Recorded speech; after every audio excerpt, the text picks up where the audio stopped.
stop MAGA Mike and the GOP from inflicting their crusades on America. Mike Johnson, it turns out about 3.5 years ago, Mike Johnson gave a speech in which he said that he wanted a religious litmus test for office holders. David Corn is reporting this over at Mother Jones. Johnson told attendees to a workshop on America as a Christian nation, quote, "You better sit down any candidate who says they're going to run for legislature and say, I want to know what your worldview is. I want to know what. I want to know what you think of the Christian heritage of this country. I want to know what you think about God's design for society. Have you even thought about that? If they haven't thought about it, you need to move on and find somebody who has. We have too many people in government who don't know any of this stuff. They haven't even thought about it." End quote. The idea of religious people taking over government is not, I'm pretty sure, what Jesus had in mind when he said, render unto Caesar what is Caesar's and unto God what is God's.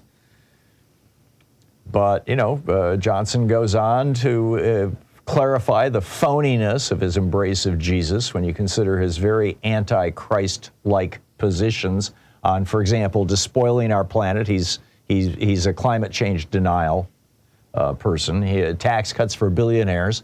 Whose taxes would Jesus cut, really? And his opposition to health care and other welfare programs.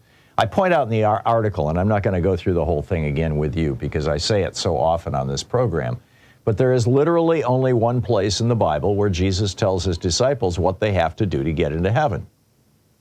And, it's in Matthew 25, and he says, I was hungry and you gave me food. He says that, in the end days, he's talking to the sheep, the people who are going with him to heaven, as opposed to the goats who are going to hell. He says, I was hungry and you gave me food. I was thirsty and you gave me drink. I was a stranger and you took me in. I was naked and you clothed me. I was sick and you visited me. I was in prison and you came unto me. And at that point, his disciples freaked out and said, wait a minute, we've never seen you in any of these situations. And he said, as you do unto the least of these, my brethren, you do unto me. Right? I mean, this is the essence of Christianity. It's also the essence of Judaism and Islam and Hinduism and Buddhism. I mean, it's told with different stories in different religions, but this message that it is our job as human beings, and particularly as followers of a religion, it is our job to care for our brothers and sisters. This is core to every religion in the world, and it is rejected by Mike Johnson and his right-wing buddies. Rejected. Mike Johnson voted repeatedly to end Obamacare, to overturn Obamacare. Oh, those 20, 30 million Americans, they don't need health care. Screw them. They're just low-income people. I mean, this is clearly Mike Johnson's philosophy. And, it shouldn't surprise us. This has been the philosophy of the Republican Party since 1920. When Warren Harding basically kicked out all the progressives, after the downfall of Teddy Roosevelt and Robert Taft. And, Harding flipped the Republican Party into pure oligarchy. That's where we're at. So anyhow, Jesus is not, yes, there are places in the Bible, John 14, where he talks about being saved through confession, or John 3:5, where he talks about baptism. But basically, that's the only place in the Bible where Jesus says, here's how you get to heaven. I realize there's a debate among Christian theologians about whether it's possible to get to heaven without ever having done any good works, purely by confession, by saying the right magic words. I'll leave that debate to those folks. I'm not going to weigh in on it. I am a fan of you are known by your works. So anyhow, but there's nothing. Jesus never said anything about taking over governments or banning books or cursing queer people or trying to overthrow elections that you lost or passing laws to enforce your religious beliefs. In fact, he said the opposite. Crippling the IRS, religious litmus tests, nothing about controlling women or embracing AR-15s or trickle-down economics.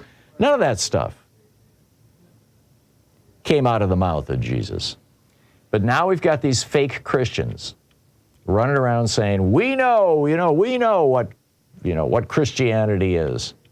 I mean, in the Sermon on the Mount, Jesus said, don't pray in public. And what do? What's the first thing they do as soon as Mike Johnson is elected Speaker? They gather around him and pray over him on the floor of the House of Representatives. I mean, this is Johnson even goes farther than that. He says that the environmental movement, quote, defies the created order of how this is all supposed to work. He believes environmentalists, presumably because they're looking at scientific data rather than reading the Bible.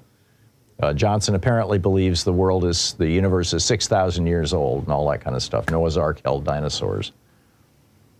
Apparently because environmentalists are reading science instead of the Bible, he thinks they're working for Satan.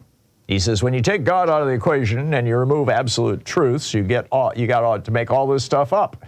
So what they've done is, as the devil always does, they take the truth, they turn it upside down. So the radical environmentalists, they actually believe that the environment is God. How dare they?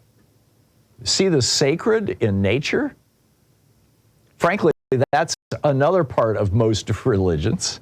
But I'm telling you, to laugh themselves silly when they found Johnson. I mean, they really hit the jackpot. Here's a guy 2 heartbeats away from Satan's work.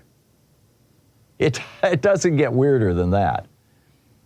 I mean, similarly, because democracy appears nowhere in the Bible, Johnson's just fine with strongman autocracy. He's the architect of the Republican Attorney General's strategy to sue before the Supreme Court to throw out Biden's votes in multiple swing states. After all, King David didn't need democracy. He wasn't elected.